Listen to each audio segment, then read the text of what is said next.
walkout with Paul and Jay, with red hot stories from post game, interviews, analysis, debate the hour, right here at the Growler. All right, welcome into the latest edition of the Walkout, our training camp recaps. Paul Dehner Jr., Jay Morrison here inside the Bengals press conference room on a Saturday, where we're going to be talking to you about three things today: practice 15, practice 16, and Monday Night Football in 2 days in Washington. Bengals and Commanders. All of these things are happening. A lot of news. We had a press conference with Zach Taylor here today. A lot to get to from that. A couple of practices with a lot of activity. We had an apology. We had a lot of things that have happened. So let's get right to it, Jay. What is your takeaway of where we sit right now? Well, it started right back there today. Zach going into detail about who's going to play, who's not going to play, all that type of thing. One player he didn't mention at a position that's really important, and then we walk out to practice. There's Cody Ford on the rehab field. Not good at all, obviously, with the state of this offensive line. He's probably your top backup at left tackle, right tackle, left guard, right guard. Now that guy is not good. It's not good. And now he's on the rehab field. That would lead you to believe he's probably not playing on Monday night. I don't know how serious it is, but it was curious that Zach didn't mention him at all. But I think he was kind of more going through the starters when he was going through everybody up there. But this offensive line it's just a mess right now, and it's we've talked about it a lot. It's not been a surprise. You can kind of see it coming. Now it's coming to fruition. Cordell Volson had his right shoulder wrapped and iced, and didn't sound good from Zach on him. So it's just you were concerned about the depth anyhow, and now the depth pieces are going down. It's almost alarm bells time. No, almost. Oh, throw out big scratch through almost there. No, I mean it is red alarm. Whatever's the biggest. What's the biggest one?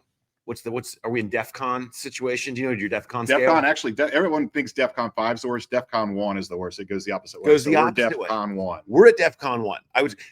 I'll go 2. I'll go Okay. DEFCON 2 because you still have your starting group intact right now. They go out there. They have one of them is Lucas Patrick. We'll get to him in a second, but their starting group is intact. But who thought we would be at a point where we would say, man, that Cordell Volson injury really throws things for a loop. Yeah. But at least you had somebody back there who has played in the league, who has maybe a bottom level of serviceability that you at least give you something that you know what you're getting a little bit. We don't know what the timeline is going to be on that, but between that and Cody Ford and already the issues where there's just who's even going to play. They were releasing the Stuber out there with the second team today, Andrew Stuber at guard. Like, there is just a whole lot of not answering anything happening right back there. Work in progress, I believe, was sort of how it was termed. I wrote about it, the possibility of going out a trade. It feels like an injury is the type of thing that forces their hand. If maybe they were reluctant, or maybe they were reluctant to give up something, maybe this is the type of thing that does force them to go be more aggressive. I mean, we've known that they've had to add here for a long time. Maybe this actually forces it over the top. We'll see how that goes, but it is a bit of a mess. Let's get into, though, sort of the starters, who is going to play and who's not going to play, and where that's relevant for Monday Night Football against Washington. So no Myles Murphy, who it doesn't sound serious, but it does sound like his preseason is over. So he has some injury. It's going to keep him out for about a week. He's not going to play on Monday. Doubt that they're going to put him out there in a third preseason game. That seems unlikely, but it doesn't sound serious.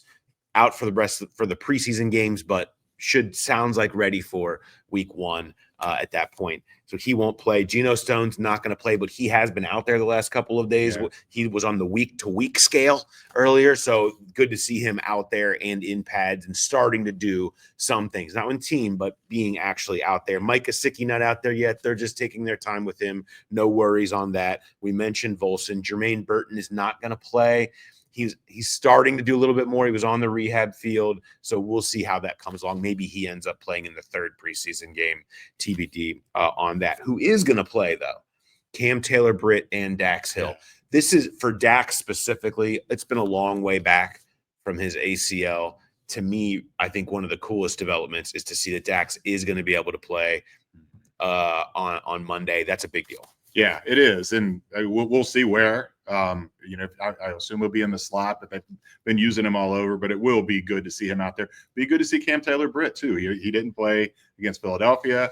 He's had a pretty good camp. He's been on Jamar a lot, and he's won some of those battles, his fair share of them. Up and down year for that guy last year. So big for him to get out there and put some good tape out and maybe start feeling good. Hopefully Washington will play their starters too, and you can see how he matches up there. What Zach said, DJ Turner was questionable. He was on the rehab field today, so I'd be really surprised if we see him out there. But it is that is one of the feel-good stories. Get to see Dax back out there. Anytime you got a guy coming off of an ACL injury, that first practice back, that first game back, preseason regular, it's a big deal. Yeah, and again, in a new position. So he's just kind of a game to get out there and get used to that a little bit in Al Golden's scheme. I think is important for them to get out there and get those reps in. The starters, it sounds like it sounds a little scaled back from what we heard before the Philadelphia game, in that the starters would play more in the second game. Well, it sounds like the same. It's going to be very similar, 1 quarter-ish. From that first team offense and defense before they move into the backup. So expect Joe Burrow and company to be out there for a couple of drives. I'm sure they'd love to replicate the 2 touchdowns that they had in Philadelphia. Let's get to some of the practices we just saw. Plays. Where do you start with plays? So there was a play yesterday. It was in the red zone, and it was a fade to Jamar Chase. And where I was standing, this is one of those plays where I don't think the video does it justice. It's great video by Paul here that you'll be watching. But I was on the sideline, and I saw the ball in the air, and I said, there is no way that's going to be a completion. And I don't know how Jamar did it. When I watched it live, it almost looked like he put his body in reverse. I don't know how he slowed down, got his feet down. He was going full speed. It's just he's one of those guys. We've been watching him now for 5 years, and he does great things, and you're like, yeah, that's Jamar. Very rarely do I say wow after I see something he did on the field, and that was one of those plays. It was just really impressive.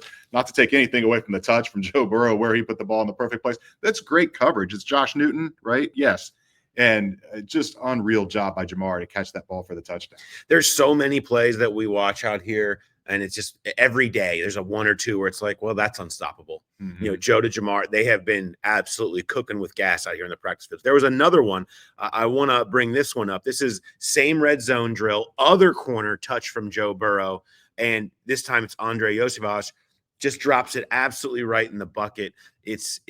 Yoshi runs a flat out here, but then turns it up. And as soon as he turns, the ball is just waiting on him. It's just a spectacular play that, again, when you've seen them score so many touchdowns at that front pylon, we've seen that move a lot. Yeah. This is the counter to that, where then you just drop this in there and it's just, wow, what do you even do? Great session in the low red for Burrow and company there, just looking truly unstoppable. Another play for me here that I want to bring out is one that you may have seen that circulated a little bit and made the rounds. And that was a play I need you to watch, Chris Jenkins and Lucas Patrick here, where Lucas Patrick is the man flying out to the side of the screen. Chris Jenkins just tosses Lucas Patrick on this play. You watch that extension and just thrown. I hate to keep replaying it right there. Just gets tossed into the air and ends up over here. There's 2 reasons why I want to talk about it. One being Chris Jenkins continues to get praise. Yes. Like, people are really loving the camp that Chris Jenkins is having. And it just seems like of all the guys, the year 2 leap guys, he's had the most juice from everybody you talk to about. You're really seeing it with him. That's an example. That's like one of those Turkish deadlift things that he got famous for, sort of, was the power that he had. That's how you get the nickname the Mutant, is doing things like that. And the other side of this is Lucas Patrick. There's just too many plays that look like this right now, whether it was in the game against Philadelphia, in these practices, where you're unable to get balance and just getting tossed like that. I mean, we've talked about the problems with the depth pieces. We also have the problems with the starting spot. Again, it feels like a major need for them to go out there and try to make an ad here in the next few weeks. Let's go to something that they said. What do you have that they said? So we've talked about this before. Early in camp, PJ Jules was getting physical when he shouldn't have been getting physical. And, he's been getting some reps with the ones, and you think maybe he's learned his lesson. He has not learned his lesson. There was a play today where it was a ball. Jake Browning threw a great ball. Charlie Jones made a great catch, and PJ Jules just lit him up on the sideline like a real game kind of hit. And I think it's the hardest hit I've seen in camp. It is. It's the hardest hit in camp I've seen all year.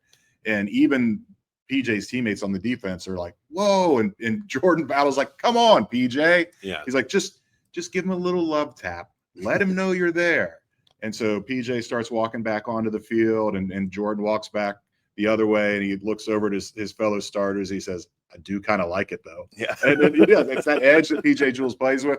You got to be smarter, though. I was talking to Richard Skinner about it. I was like, if they were set at safety, would they have cut PJ Jules on? I mean, it was that egregious of a hit. And it's a guy just trying to make a play, make the roster.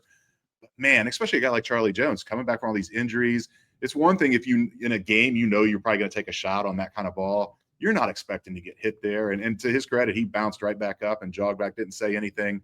But man, it was a funny comment from Jordan, but it was a serious incident. That should not be happening in practice. I don't know. Will we have PJ Jules going up to Charlie Jones and apologizing afterwards? I don't know, because that's been the other theme. Yeah. The thing that we heard is, the dust up that happened the other day. We talked about Shamar Stewart talked on Friday about the fallout from that, essentially, and saying he went up to Joe Burrow afterwards and said he did apologize. And Joe Burrow's reaction was, it's okay, just do it on Sundays. Yeah. And that's about the most Burrow thing you're going to get. But it sounded like he did. You talked the other day about how it was handled right. Yeah. And that's absolutely seems to be the case. Shamar Stewart, the guy who keeps doing and saying all the right things. What an interesting turn of events this has been for Shamar when we consider where he's come from. Quickly become the story and the talk of camp is how good and disruptive he's been. Big night for him on Monday Night Football as he'll get run with the ones. No Miles Murphy.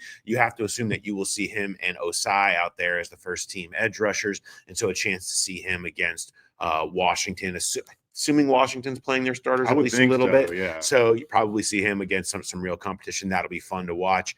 He's going to hope to keep up some of the disruption that he has been showing in camp. They're going to need it. All right. Thanks to everybody for watching all of these that we've been doing, all of these camp recaps. They've been fun to do.